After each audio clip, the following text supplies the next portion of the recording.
எங்களுக்கு காசிமேட்டில் மீன்பிடி தொழில் பண்ணுற ஒரு நெருங்கிய நண்பர் இருக்காங்க.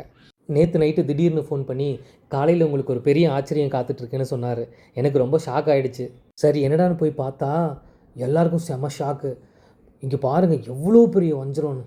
சத்தியமாக சொல்கிறேங்க, என் லைஃப்பில் இதுதான் இவ்வளோ ஃப்ரெஷ்ஷான நான் வாங்குகிற ஒரு பெரிய வஞ்சரம்.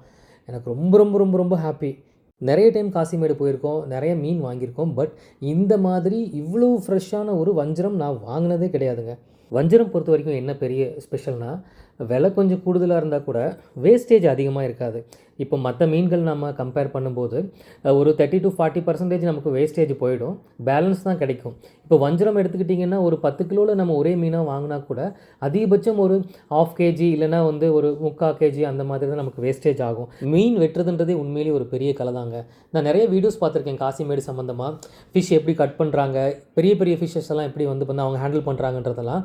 ஆனால் உண்மையாகவே நான் நேரில் போய் நான் வாங்கின மீனை பக்கத்துலேருந்து பார்க்கும்போது தான் தெரிஞ்சுது அதோட கஷ்டங்கள் என்ன அப்படின்னு. ஏன்னா சின்ன டேமேஜ் ஆனால் கூட அது ஒரு மாதிரி கசகசன்னு ஆகிடும். ஆனால் அதை அவங்க அழகாக ஹேண்டில் பண்ணி கட் பண்ணுறாங்க. இதை வெட்டுறதை பார்க்கும்போதே சொல்லிட்டாங்க எங்கள் வீட்டில் பயங்கரமாக பசிக்குதுன்னு. அதனால் நாங்கள் உடனே கிளம்புறோம் வஞ்சரம் சாப்பிட்றதுக்காக. நீங்கள் யாராவது காசிமேடு போயிருக்கீங்க, இல்லை இது மாதிரி ஃப்ரெஷ்ஷான மீன் வாங்கியிருக்கீங்க, கட் பண்ணியிருக்கீங்க, இல்லை உங்கள் எந்த ஊரில் இந்த மாதிரி ஃப்ரெஷ்ஷான மீன்லாம் கிடைக்குதுன்னு உங்களுக்கு தெரிஞ்சுது அப்படின்னா மறக்காமல் கமெண்ட்ஸ் பாக்ஸில் சொல்லுங்கள்.